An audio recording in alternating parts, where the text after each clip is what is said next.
Hello students, I am your EVS teacher Smita Zambre and today we are going to start our 10th lesson from EVS part 1 and that is Getting to Know India. In this lesson we are going to learn about the major rivers in India, physical map of India and cash crops in India. So students, now let's move towards the first point of this lesson, major rivers in India. So students, our first point of this lesson is major rivers in India. So बच्चों, जैसे कि हमें मालूम है that our country is rich with many rivers. हमारे India में जो है वो बहुत सारे रिवर्स है, माउंटेन्स है, प्लेट्यूज है. Check out on given map, जो आपके टेक्स्ट बुक में मैप दिया है वो भी आप देख सकते हो.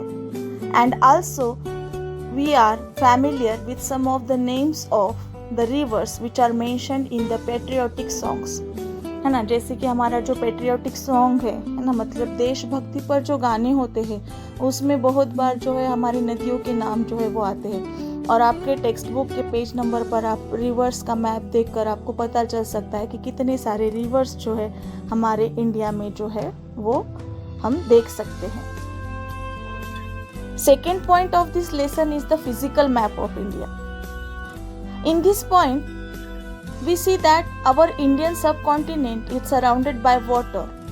हमारा जो इंडियन सब कॉन्टिनेंट है उसके तीनों तरफ से जो है वो पानी है. एंड दिस साइड और this part is called as the Indian peninsula, और इसे जो है वो इंडियन पेनिसुला नाम के साथ जो है वो जाना जाता है. जैसे अगर हम हमारे इंडिया के नॉर्दर्न साइड में अगर जाते हैं, our northern border is defined by lofty Himalaya ranges, है ना.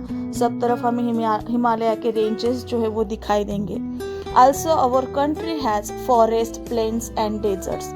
सिर्फ माउंटेन्स है ऐसा नहीं है ना. Our India is fulfilled with forest, plains and desert also.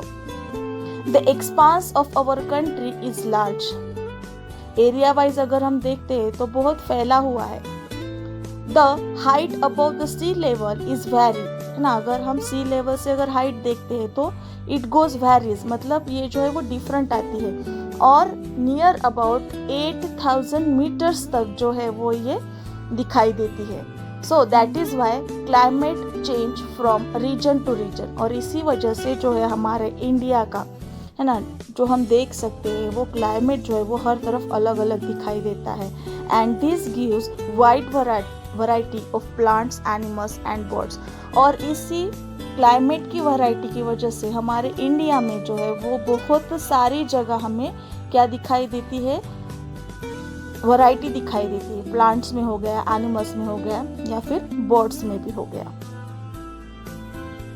Now moving towards the next point of this lesson is the cash crops in India. जैसे कि अभी हमने देखा था कि क्लाइमेट जो है वो सब तरफ का अलग अलग है, और इस हिसाब से जो है अगर हमें क्रॉप्स लेने हैं तो वो क्रॉप्स में भी जो है वो हमें वैरायटी दिखाई देती है. फॉर एग्जाम्पल व्हीट, गेहूँ जो है, wheat is the primary crop in north side में अगर आप जाते हो तो अगर आपको वहाँ पे कौन सा व्हीट जो है वो मेनली दिखाई देगा. Rice is primary crop in the south में अगर आप जाते हो तो मोस्टली राइस का जो क्रॉप है हमें वहाँ पे दिखाई देगा. Jowar is produced in large scale in central India, है ना. मतलब अगर हम महाराष्ट्र के साइड में अगर हम जाते हैं तो वहाँ पर मोस्टली हमें ज्वार का जो है वो क्रॉप दिखाई देता है. So students, people of many different castes, tribes and religions live in our country. हमारे इंडिया में जैसे हर एक जगह से लेकर क्रॉप्स से हर तरह वैरायटी दिखाई देती है, वैसे लोगों में भी वैरायटी हमें दिखाई देती है.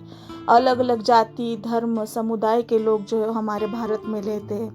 And they spoke the different languages, और वो अपनी अपनी अलग अलग भाषाएं भी जो है वो बोलते हैं. हमें उनके खाने पीने में, उनके कपड़े पहनने में, उनके त्योहारों में जो है वो एक तरीके का अनोखापन, है ना, या फिर यूनिकनेस जो है वो दिखाई देता है. We also see the differences in food, clothing and festivals and celebrations in different regions. और इसीलिए हमारे भारत में जो है वो विविधता में एकता हमें दिखाई देती है. जैसे हमारे इंडिया है ना, इज़ अ डेमोक्रेटिक रिपब्लिक, है ना। हमारा इंडिया जो है वो एक लोकशाही बेस्ड है ना, डेमोक्रेटिक जिसे हम बोलते हैं, लोकतंत्र जो है वो एक कंट्री है। एंड हमारे इंडिया की जो कैपिटल है ना, राजधानी, वो है दिल्ली। एंड एरिया वाइज अगर हम देखते हैं, जैसे कि मैंने ऑलरेडी कहा कि हमारे इंडिया का जो एक्सपांस है एरिया वाइज वो बहुत ज़्यादा बड़ा है। सो हमारे इंडिया में अगर हम देखते हैं एरिया वाइज, तो राजस्थान जो है वो, considering the area wise, Rajasthan is the largest state in India, है ना। और उसके अगर फॉलोड अगर हम देखते हैं तो राजस्थान के बाद मध्य प्रदेश आता है एरिया वाइज में, सेकेंड लार्जेस्ट स्टेट। उसके बाद Maharashtra, we are in the third place by the area wise. And सबसे स्मॉलेस्ट अगर स्टेट कोई है तो वो है गोवा, है ना। Goa is the state with the smallest area. So students, in this way we finished the 10th lesson, getting to know India. So please students, read the lesson carefully and watch the video. Thank you. Hello students, please like, share and subscribe my channel and press the bell icon to get the notification of new videos. Thank you.